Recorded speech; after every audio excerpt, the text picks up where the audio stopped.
Hello, Bears fans, and welcome back to another episode of the DaBears podcast. And on today's show, we'll be talking about the Bears quarterback situation, some of the re-signings that they made, and maybe a key free agent the Bears should think about going after. So first up, we'll talk about, was the Nick Foles trade really worth it? What's your take on that? Well, I sit here and look at the things that we got listed out on what all we gave up.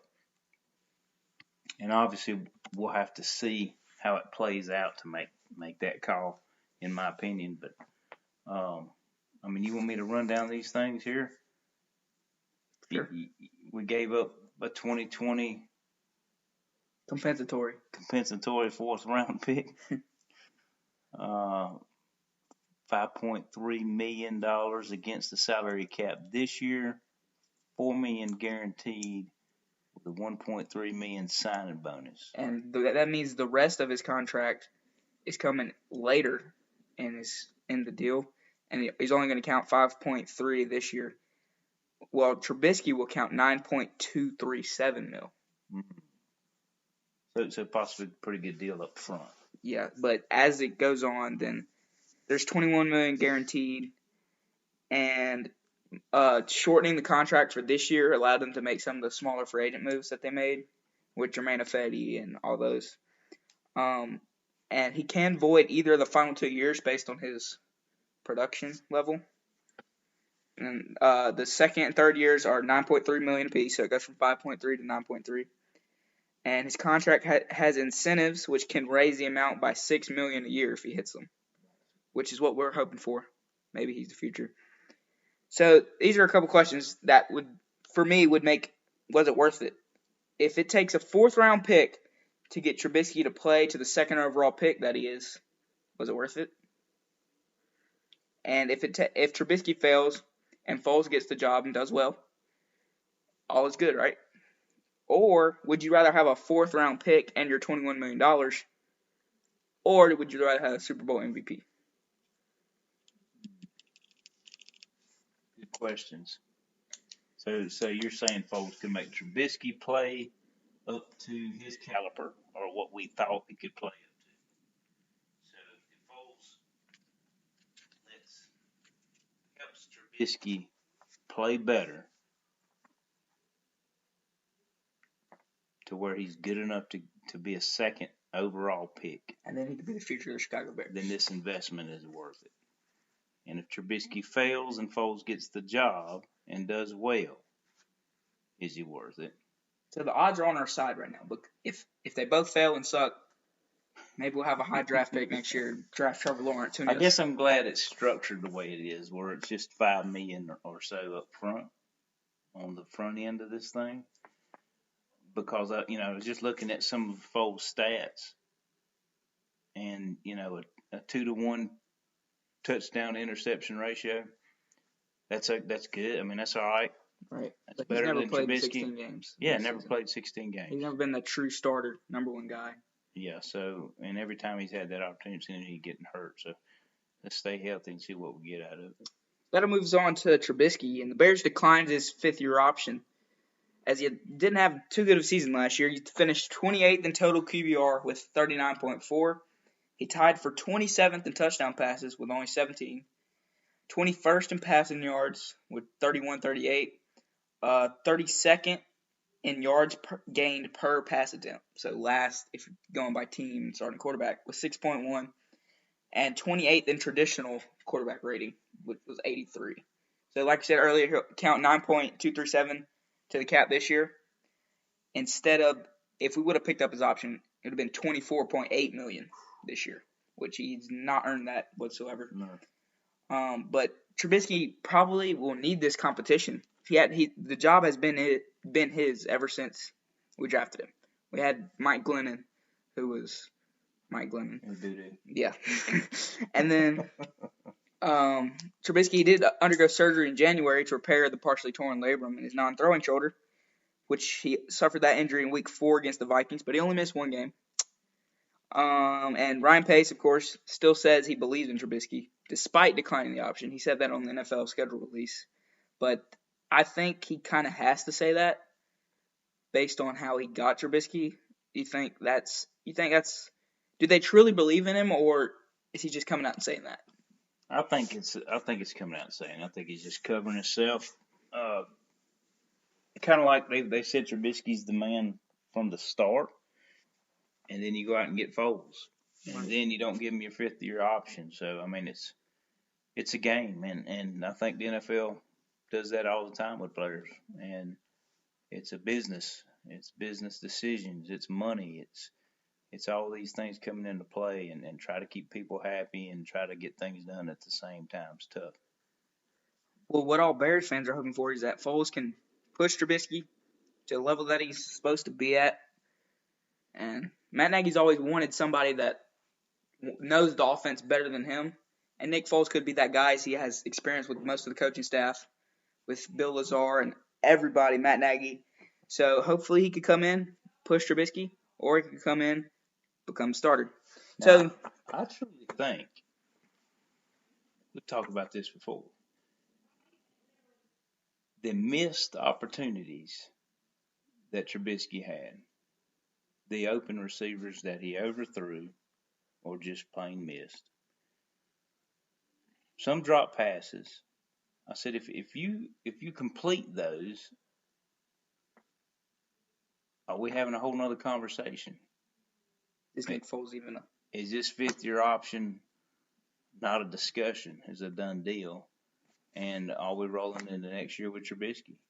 Because it's just those. I mean, it was, you watched him every game. Every game he'd miss somebody 2, 3, 4 times, throwing a couple drop passes. Some of those missed opportunities were touchdowns. And we're talking a whole nother ball game here. So, does he correct those things? That's the goal. If he corrects those things, we're going to the playoffs next year or last year with high hopes for this season. Who knows what could have happened? Yes. So what do you expect to come out of this quarterback competition? So first off, who wins starting job week 1? I think Foles is in. Okay. Will Trubisky become a better player out of this competition, or does he stay the same? His career's over. I think he has to get better. I think he's an athlete. I think he's going to learn something from playing behind a good quarterback like Nick Foles. And this is going to be his 4th year in the offense. Role. He'll become a better player, but I'm not sure his future's with Chicago. So would you say Nick Foles is a starting job? Do you think he has another miracle type story and does what he does best? Does he take the Bears to the playoffs next year?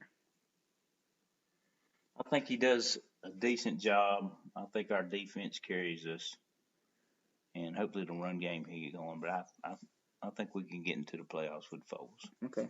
Here's a little bit of numbers. Do you think what's the over/under for Trubisky starting 4 games? Do you think he'll start more or less than 4 games next year? Less? Okay.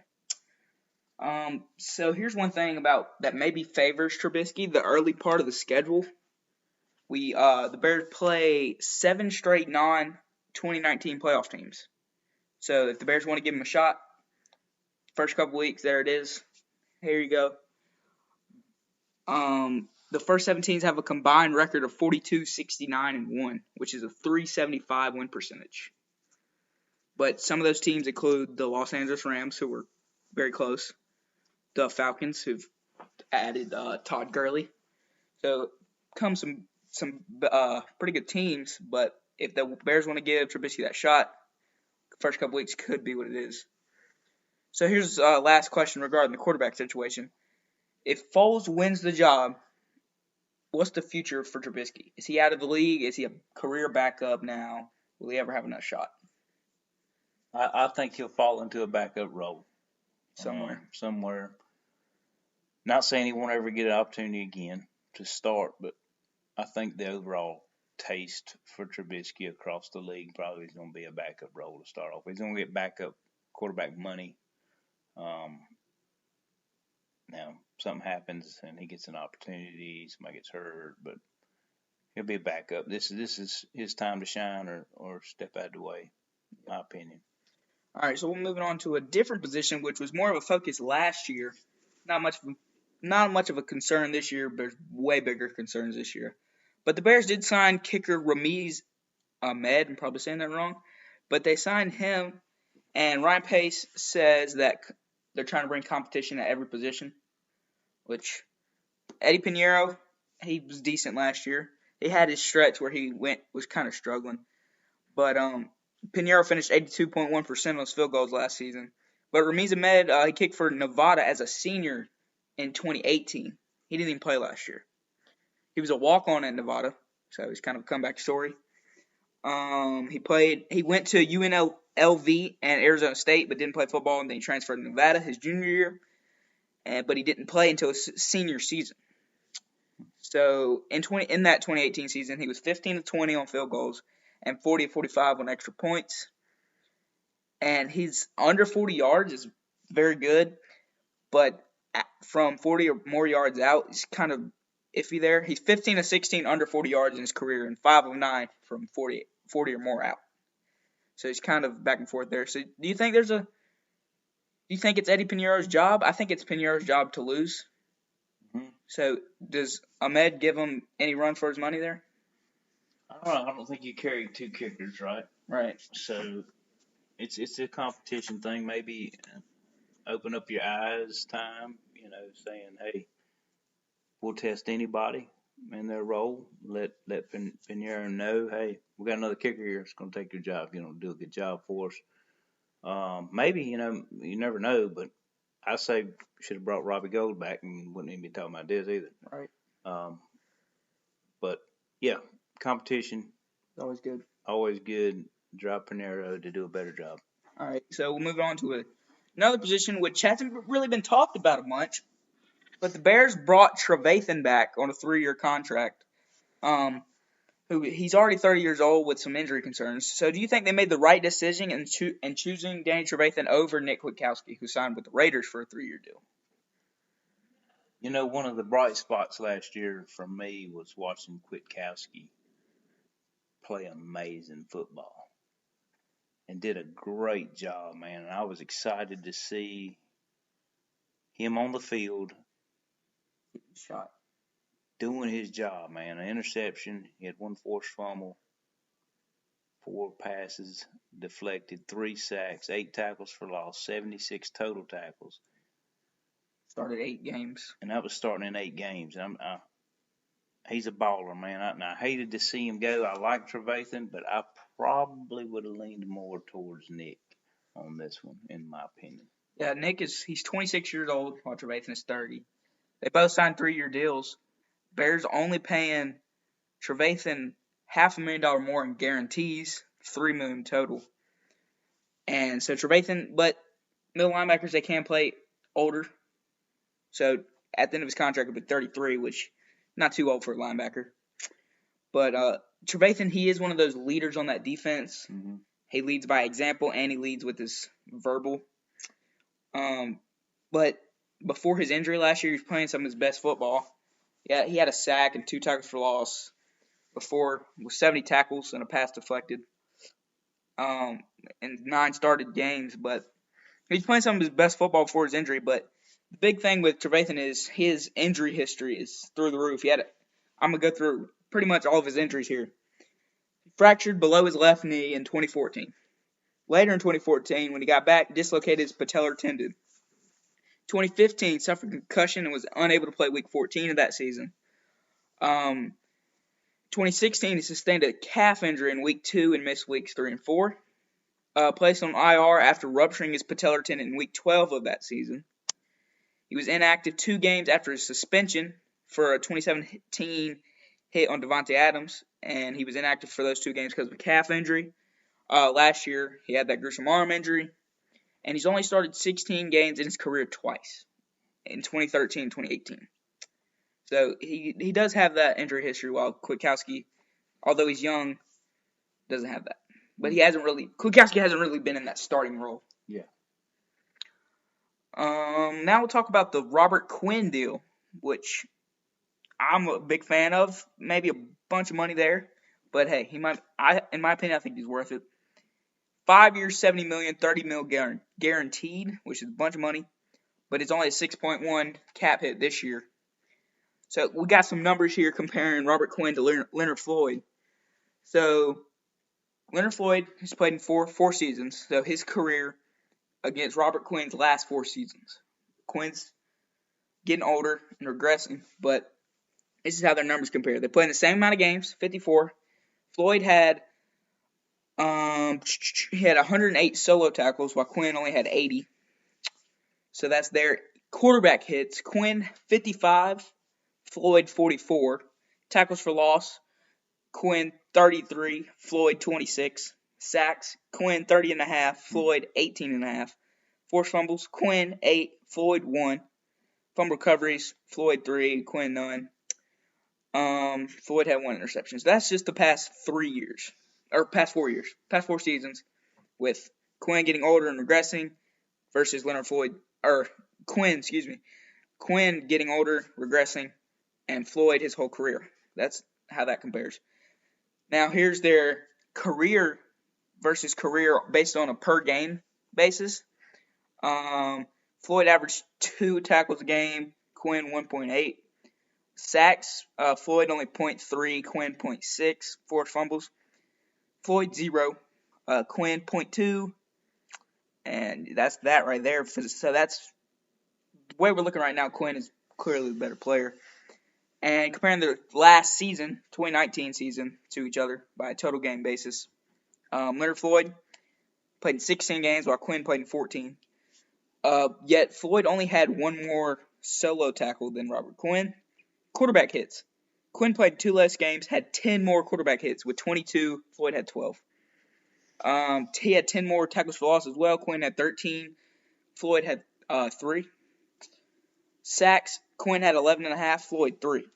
So he's just kind of been not very productive. Floyd signed a 1-year, $10 million deal with the Rams, and the entire contract is fully guaranteed. So what's your take on that? You think we made the right decision letting Floyd go, bringing in this big superstar to play across from Khalil Mack? Yeah, when you look at the money too, it is a lot of money. When it first went down, I was thinking, holy cow, 5 years, $70 million, 30 of it guaranteed. Easy for fans to sit back and say, pay it, get everybody you can, don't matter. But when you look at the money, man, that's crazy money. But as you just broke down, Floyd got a 1-year, $10 million fully guaranteed contract with the Rams, who we do play this year, where Quinn's going to hit us for $6 million on this year's cap. It's a fine deal. Quinn sacks, Quinn on one side, Mack on the other. You know, these statistics you put in front of us here with 11.5 sacks last year to Floyd's 3. Leonard Floyd is a good athlete, but never played up to the potential, in my opinion. I think it's a good move. Yeah, the only problem that I have with the Quinn deal is 5 years, but I'm sure there's something in the contract where you have the option to opt out or something. So now we'll talk about a key free agent that I think the Bears should sign to fill and role in that offensive line, Larry Warford, who the Saints just let go. He's a 3-time Pro Bowler his last 3 seasons, and he's only asking $7 million a year, which I think we can make room to have a pretty good right guard there. And he's definitely an upgrade from Rashad Coward. But Rashad Coward, the new O-line coach, believes in him, and so does the organization. So I don't know if we'll go out and make that move. What do you think? Maybe the Bears should consider bringing in Larry Warford, 3-time Pro Bowler. And been in the league 3 years, correct? I don't think so. I think it's 6 years, maybe. Okay, 6 years. Last 3 years, maybe he's been in the Pro Bowl. Yeah, last 3 years. Yeah. I'd have went after him hard. We never been in the league 7 years. Yeah, we never addressed offensive line strong enough, in my opinion, and this would have been a good one, a guard at that. With Kyle Long retiring, and again, money comes into play with all these decisions, and I get that, but This guy's All-Pro 3 years in a row. Yep. I think And he that would have been he's a great played addition. 3 years with the Saints, and all 3 of those years Pro Bowl. Before that, he was with Detroit. But yeah, he's still out there on the free agent market, only asking $7 million a year. Maybe the Bears consider bringing him in. Probably not. But that leads us to the re-signings. We talked about Rashad Coward a little bit. They did re-sign him. Juan Castillo and the organization really like him, so that's probably a good reason to re-sign him. J.P. Holtz got a re-sign. He led the Bears tight end last year with 91 yards. That's kind of bad. Sherrick McManus also locked down a 1-year deal. It'll be his 9th season with the Bears. On special teams, he has 74 tackles, a blocked punt, a blocked field goal, a forced fumble, and 3 fumble recoveries in his career. He's a beast on special teams. And since 2015, he's ranked 4th in the NFL with 45 special teams tackles. Sweet. So, hey, he's one of those guys that just does the dirty work. Isaiah Irving, he'll be entering his 4th season with the Bears. Tyler Bray, who's kind of interesting. He might not make the roster. Who knows? He knows the offense. But that's where I was hoping the Bears would get a draft pick there or undrafted free agent maybe to come in and fill that 3rd quarterback role. But no, instead we signed Tyler Bray. Why not? Brent Urban, don't really hear much out of him. Depth piece. He's 16 combined tackles last year and 2 passes deflected. So never know, maybe some rotation there. Deion Bush will be entering his 5th season with the Bears.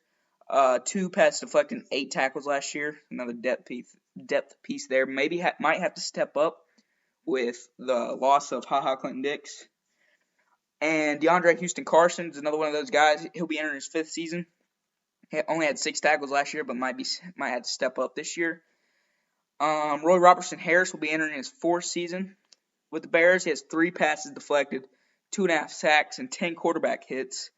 30 tackles last year. All those he's been pretty productive. And Devontae Bond, who played only 3 games last year, he's just solely for depth.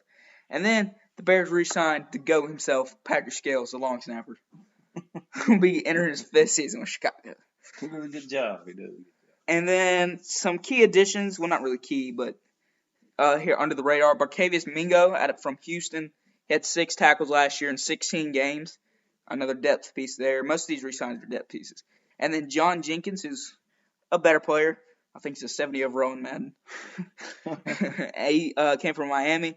He had a pass deflected last year, a sack, a quarterback hit, and 34 total tackles. He played in 8 games for the Bears in 2017 with 8 total tackles. So he's probably another depth piece there, maybe to play behind Eddie Goldman. Who knows? It's always good to have depth. So what's your final thoughts for this episode? Well, I'm going to leave you with this. Where is the Chicago Bears' Drew Brees? Where is our Aaron Rodgers? Where is our Tom Brady? Where is our quarterback? I mean, we can be excited all we want to about the 1985-86 Bears, my favorite team of all time. And I love Jim McMahon. Love him. He's one of my favorite players ever. But not a Hall of Fame, multi-Super Bowl winning quarterback. He did a good job, had a great running game. We had some good speed at wide receiver. We got the job done and won that Super Bowl. But where's our guy? We've been looking for him ever since. We've drafted Rex Grossman. We've had, I could go down a long list of quarterbacks. We know it's a carousel. It's a revolving door. And Jay Cutler is the most notable name since. Jay Cutler. Now he was a fireballer. He would throw, like Brett Favre, when he left the league, I think he was leading the NFL in career touchdowns. But he led the NFL in career interceptions, I think, too, or close to it. Yeah. That's what you call a gunslinger. And Jay Cutler was in that mold, but at times it was his time and the times he threw the interceptions. Games along. That's what made it tough on him.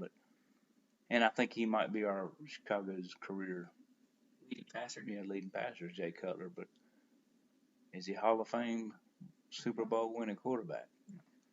Where's ours at, man? What do we got to do? Bears have always been a defensive team. They just need that game manager necessarily need that Drew Brees, that Aaron Rodgers. Mm. They've always just been kind of, let's lean on our defense. Let's get a quarterback in here who can manage the game, which Trubisky hasn't been able to do. Hopefully Foles can do that. So next week we'll be talking about the Bears game by game analysis. Stay tuned for that, and let us know your thoughts in the comment section below. Thanks for listening.